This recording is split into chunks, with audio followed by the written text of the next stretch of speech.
নমস্কার। শুরু করছি প্রতিদিনকার মতো আজ সকালে কি লেখা আছে কপালে অনুষ্ঠানে প্রথমে সকলকে জানাই সুপ্রভাত, শুভেচ্ছা এবং শুভকামনা। এই প্রভাতী অনুষ্ঠানে প্রতিদিনকার মতো আজও দেব দিনের পরিচিতি, সূর্য উদয়, সূর্য অস্ত, গঙ্গায় জোয়ার ভাটা, তিথি, শুভকর্ম, দিনের স্মৃতিচারণ এবং সাথে থাকবে 12টি রাশির অতি মূল্যবান সংক্ষিপ্ত এবং সামগ্রিক রাশিফল। কারোর ব্যক্তিগত জন্ম সময়, জন্ম তারিখ, জন্মস্থান নিয়ে নয়। তাই শুরু করছি আজকের দিনের পরিচিতি দিয়ে। আজ 4ঠা শ্রাবণ 1433 গুপ্তপেশ এবং বিশুদ্ধ সিদ্ধান্ত মতে।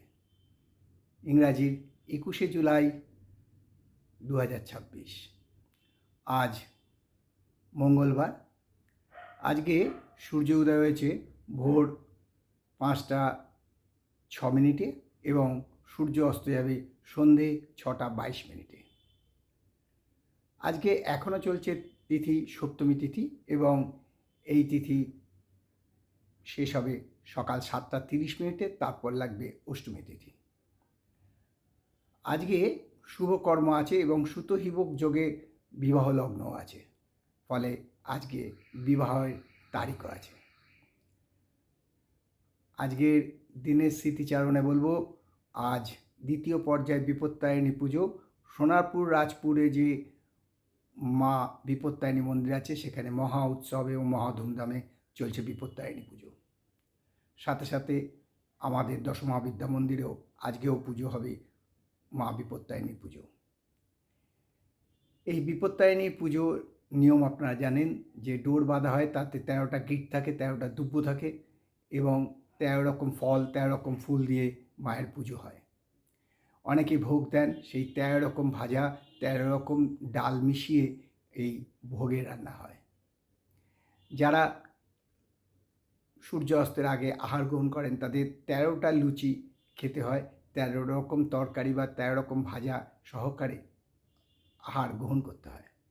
এটা নিয়ম, কিন্তু এখন আস্তে আস্তে সময়ের অভাবে মানুষ পরিবর্তনশীল, তাই পরিবর্তনের সাথে সাথে নিজেকে মানিয়ে নিতে শুরু করেছেন এবং মা বিপত্তারিণী পুজো করে নিজের সাধ্যমতো করে আহার গ্রহণ করেন। মায়ের কৃপা এবং আশীর্বাদ তাদের উপর বর্ষিত হবেই হবে। এবারে আসছি আজ শহীদ মনোরঞ্জন ভট্টাচার্যের জন্মদিবস। এই জন্মদিবসে সেই শহীদকে স্মরণ করি এবং শহীদ মনোরঞ্জন ভট্টাচার্যের আত্মার শান্তি কামনা করি। এবারে আসছে আমাদের বহু প্রশ্নের বহু উত্তর, যেটা জ্যোতিষ শিক্ষা আসলে দিয়ে থাকি, তাতেও অনেকে প্রশ্ন রাখছেন। সেই প্রশ্নগুলোর মধ্যে থেকে কয়েকটি প্রশ্ন আমরা বেছে নিই এই অনুষ্ঠানে দেওয়ার জন্যে। এই অনুষ্ঠানে লিখেছেন, তিনি হচ্ছেন স্বপন দাশগুপ্ত, বিরাটি থেকে। তিনি লিখেছেন যে হাতে তিল থাকা কি শুভ না অশুভ? প্রথম কথা হচ্ছে, স্বপনবাবু, হাতে তিল কোনো মতেই ভালো নয়। হাতে তিল থাকা, হাতের তেলই আর কি, তিল থাকা ভালো নয়। কিন্তু হাতের যদি উল্টো দিকে তিল থাকে সেটা খুবই ভালো। হাতের তেলই যেখানেই থাকুক, যে স্থানেই থাকুক, হাতের তেলই তিল থাকা শুভকর নয়। এখন এটা নিয়ে বিতর্ক থাকতেই পারে, কিন্তু আমাদের শাস্ত্র মতে আমরা যেটা বলি সেটাই মেনে নেওয়া আমাদের পক্ষেই শ্রেয় বলে মনে করি। আরেকজন প্রশ্ন করেছেন যে জুড়ুল কোথায় থাকলে মঙ্গলদায়ক এবং মঙ্গলদায়ক নয়। শুনুন, জরুল যদি মানুষের অর্থাৎ জাতক বা জাতিকার, বিশেষ করে জাতকের যদি পেছন দিকে থাকে, সেই জাতক বড় রাগী, ক্রোধী এবং নিষ্ঠুর জাতের হয়ে থাকেন। তাদের রাগ উঠলে, ক্রোধ উঠলে তারা ক্রোধ সংবরণ করতে পারেন না। কিন্তু যদি সেই তিল ডান দিকে হাতের পেছন দিকে থাকে, অর্থাৎ যেটা আমরা বাহু বলি, সেই বাহুর পেছন দিকে থাকে, তাহলে সে ধনী হয়। আর এই জুড়ি যদি কপালে থাকে, সে রাজতিলকের মতো তার কাজ হয়, বহু পয়সার মালিক হয়। এই তিল যদি আবার পিঠের দিকে থাকে, তাকে আমরা বলি শির দ্বারা সোজা করা ভদ্রলোক। তিনি খুব প্রতিবাদী হন এবং নিজেকে ঠিক জায়গায় প্রতিষ্ঠিত করতে পারেন। এই জরুল যদি বাঁ দিকে থাকে জাতকে, তাহলে এটা খুবই খারাপ এবং অন্যরকম নির্দেশ করে। এই জরুল যদি আবার বাঁ দিকে কোনো জাতিকার থাকে, সেই জাতিকাকে এক কথায় সৌভাগ্যবতী বলা যেতে পারে। এই তিল জাতিকার বাঁ বাহুর পেছন দিকে থাকলে বহু ধনী হয়ে থাকেন এই জাতিকা। আপনাদের প্রশ্নের উত্তর আমি দিলাম। আপনাদের বিভিন্ন প্রশ্নের উত্তর এবং যারা date of birth, birth time এবং বার্থ প্লেস পাঠিয়েছেন, আমাদের এই বিপত্তারিণী পুজোর অনুষ্ঠানগুলো শেষ হয়ে গেলেই আপনাদের আস্তে আস্তে সবার উত্তর দেওয়া হবে। এইখানে আমরা যেটা আপনাদের সেবায় নিয়োজিত করেছি যে বিনা পয়সায় আপনাদের প্রশ্নের মূলত 2টি প্রশ্ন, খুব বেশি হলে 3টি প্রশ্নের উত্তর আমরা দিয়ে থাকি। এই 2টি বা 3টি প্রশ্নের উত্তরের জন্য আমরা কোনো পয়সা করি, টাকা করি, ফিস কিচ্ছু নেওয়া হয় না। খালি আপনাদের কাছে অনুরোধ করা হয় সাবস্ক্রাইব করুন, তাহলেই হবে। তবে তাড়াহুড়ো নয়, কারণ কি যেভাবে ডেট অফ বার্থ আসছে সেই সিরিয়ালি আমরা সেইভাবে করি, কোনো আগে পিছিয়ে করি না। কারোর ফোনে যে আমারটা করে দিন এটাও আমরা মানি না, আমরা আমাদের নিয়ম অনুযায়ী চলি। তাই এবারে শুরু করছি 12টি রাশি সংক্ষিপ্ত এবং সামগ্রিক রাশিফল, কারোর ব্যক্তিগত জন্ম সময়, জন্ম তারিখ, জন্মস্থান নিয়ে নয়। দেরি না করে শুরু করি আজকের 12টি রাশির সংক্ষিপ্ত এবং সামগ্রিক রাশিফল।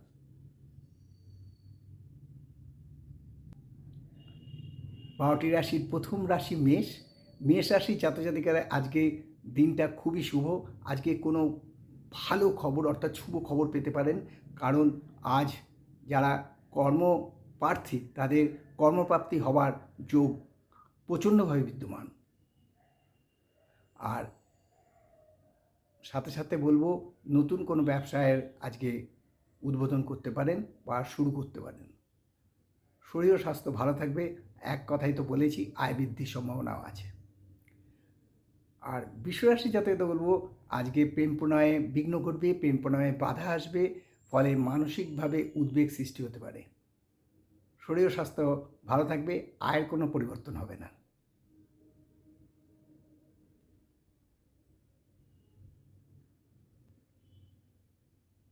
মিথুন। মিথুন রাশির জাতকে আজকে নিজের কাজের দ্বারা নিজে এক প্রশস্ত শান্তি পাবেন, অর্থাৎ মানসিক শান্তি বৃদ্ধি পাবে, ফলে মানসিক আনন্দও বৃদ্ধি পাবে। শরীর ও স্বাস্থ্য ভালো থাকবে, আয় বৃদ্ধির সম্ভাবনা আছে। আর কর্কট রাশির জাতকে বলবো আজকে আয়ের সুযোগ আসবে, আয় বৃদ্ধি পাবে এবং নতুন কোনো ব্যবসা বা নতুন কোনো কর্মে যোগদান দিতে পারেন, ফলে মানসিক যে শান্তি সেটা বৃদ্ধি পাবে, আয় বৃদ্ধি পাবে, শরীর ও স্বাস্থ্য ভালো থাকবে।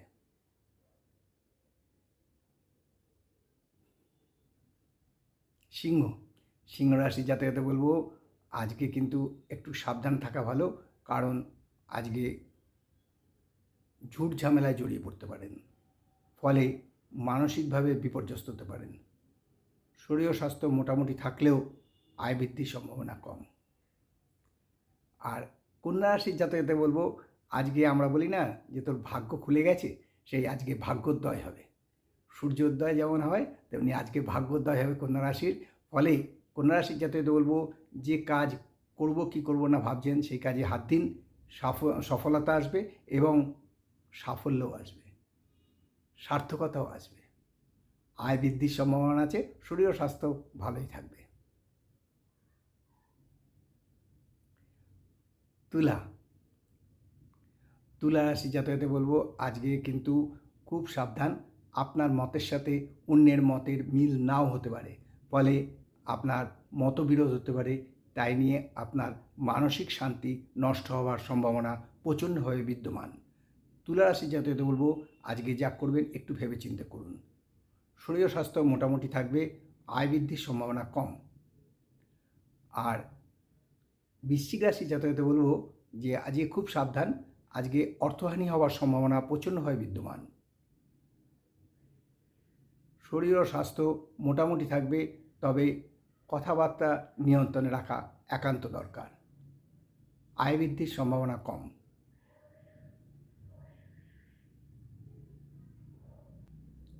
ধনু। ধনুরাশি জাতকদের বলবো আজকে ছোটোখাটো ভ্রমণ করতে পারেন, মানসিক শান্তি বৃদ্ধি পাবে, মানসিক আনন্দ বৃদ্ধি পাবে এবং কোনো প্রিয়জনের সাথে আজ দেখা হতে পারে। শরীর ও স্বাস্থ্য ভালো থাকবে, আয় বৃদ্ধির সম্ভাবনা আছে। আর মকর রাশির জাতকদের বলবো আজকে খুব ডিপ্রেশনে ভুগতে পারেন এবং আজকে নেগেটিভ চিন্তা ভীষণভাবে বাড়তে পারে, ফলে মানসিকভাবে একটু বিপর্যস্ত হতে পারেন। তবে বিষ্ণু নাম জপ করলে অনেক উপকার পাবেন। অন্তত ওম নমো বৈষ্ণবেই নমো বা ওম নমো শ্রী বিষ্ণুবেই নমো বা ওম নমো শ্রীকৃষ্ণায় নমো, ওম নমো ভগবতে বাসুদেবায় নমো, এরমভাবে যদি আপনি 28 বার জপ করতে পারেন তাহলে উপকার পাবেন। শরীর স্বাস্থ্য মোটামুটি থাকবে, আয় বৃদ্ধির সম্ভাবনা কম।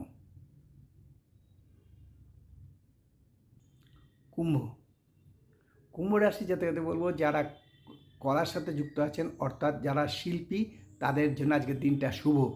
নতুন কোনো সংযোজন বা নতুন কোনো কাজের জায়গা বেছে নিতে পারেন, ফলে মানসিকভাবে একটা আলাদা আনন্দ অনুভূতি করবেন। শরীর স্বাস্থ্য ভালো থাকবে, আয় বৃদ্ধির সম্ভাবনা আছে। আর দ্বাদশ রাশির সর্বশেষ রাশি মীন রাশি। মীন রাশির জাতক জাতিকা বলবো আজকের দিনটা খুবই ভালো, প্রাপ্তিযোগ আছে। আপনার অনেক দিনের পাওনা আজ আদায় হতে পারে, বা হঠাৎ কোনো পাওনা পেতে পারেন, বা হঠাৎ কোনো টাকা অর্থ লাভ হতে পারে। যারা লটারি বা জুয়া খেলেন বা শেয়ার বাজারে নিজেদেরকে নিয়োজিত করেছেন, তাদের জন্য আজকের দিনটা শুভ, আয় বৃদ্ধির সম্ভাবনা প্রচণ্ডভাবে বিদ্যমান। শরীর ও স্বাস্থ্য ভালোই থাকবে। এই হলো 12টি রাশি নিয়ে আজ সকালে কী লেখা আছে কপালে অনুষ্ঠানে 12টি রাশির সংক্ষিপ্ত এবং সামগ্রিক রাশিফল। কারুর ব্যক্তিগত জন্ম সময়, জন্ম তারিখ, জন্মস্থান নিয়ে নয়। তাই শেষ করার আগে বলি যে মা দশমহাবিদ্যার কৃপায়, দেবাদিদেব মহাদেবের কৃপায় এবং শঙ্খচক্র গদাপদ্মধারী নারায়ণের কৃপায় সবার মঙ্গল হোক, সবার ভালো হোক, সবাই সুখী থাকুক, সবাই শান্তিতে থাকুক, এই কামনা করে আজকে অনুষ্ঠান শেষ করছি। আবার আগামীকাল পাতে দেখা হবে। ততক্ষণ ভালো থাকুন, সুস্থ থাকুন, আনন্দে থাকুন। হ্যাঁ, সাবস্ক্রাইব করতে ভুলবেন না, যদি পারেন শেয়ারও করবেন। এই অনুষ্ঠানে আপনাদের জন্য এই অনুষ্ঠানকে আরও সার্থক এবং সাফল্যমণ্ডিত করে তুলুন। নমস্কার।